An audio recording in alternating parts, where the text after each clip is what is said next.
Hi, I'm Carlo Cilliers. I'm the head of maintenance for AOPA. I take care of our fleet of planes, and I'm here to do a pre-buy inspection on this Piper Archer.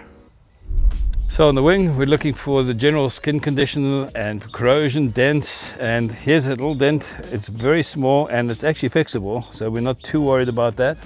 This is a big hot topic item. They form cracks in the support under the walkways, so we'll be addressing that and making sure if we do find anything, we'll fix it.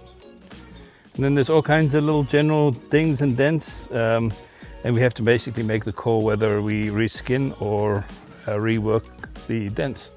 We don't care if there's a lot of cosmetic stuff because we're going to be fixing all that, but we're going to look for the interior condition. We're going to make sure that the flight controls are good, the cables are in good shape, the brake pedals, the seat structure, and then under the carpets, make sure there's no corrosion under the carpets because they can attract moisture. Luckily, I think this plane has spent some good time in California, which is a really good thing. The battery is in the back here. You can see the baggage area looks in reasonably good condition. The battery area in the back, you always check for corrosion there because that's a very acidic environment in the battery box. This has got an all-flying tail, a stabilator, and we're going to check the bearing condition. There's two bearings in the back there that carry the load, and there's a trim drum, and we always check the condition of that. And then just overall, dings and dents and evidence of corrosion and cracking. And there's a huge counterweight in the front of the stabilator that we have to pay attention to also. And here's an example of a no-go item. This is still safe to fly home, but we're going to reskin this. There's no way to cold work that damage out of the aileron, so that's going to get a new skin on the inboard side of the aileron. You can see the windshield. It doesn't look that bad from the outside, but from the inside it looks pretty awful and a lot of crazing, and so we might consider replacing all the acrylic on this. And then you can see the glare shield is beyond dead.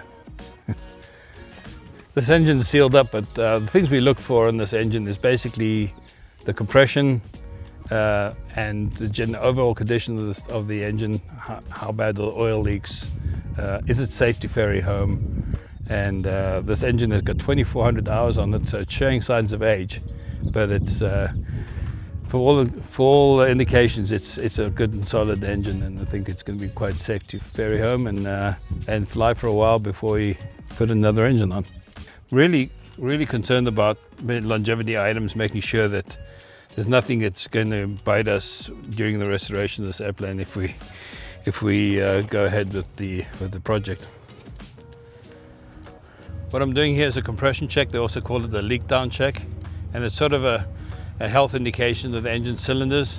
And what you do is you introduce air through a restriction, and you measure the pressure downstream of the restriction.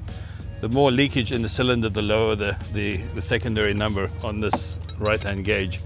And so FAA says anything above 60 psi is acceptable, and this airplane has passed muster so far. And it's taken with some other indications. It's a reasonable indication of engine health. Just the spark plug, they're called B-nuts, like the caps. I'm just putting them all on after we've done the compression check. And that's one of the last things I'm going to check on this engine. It's in overall good condition for being a 2,400-hour engine, but it will need attention soon.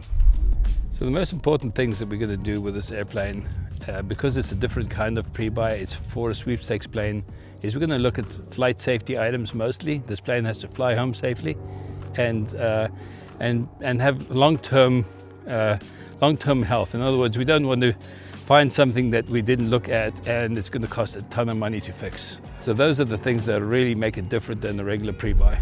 You always want a mechanic that nitpicks on the pre-buy and is reasonable on an annual.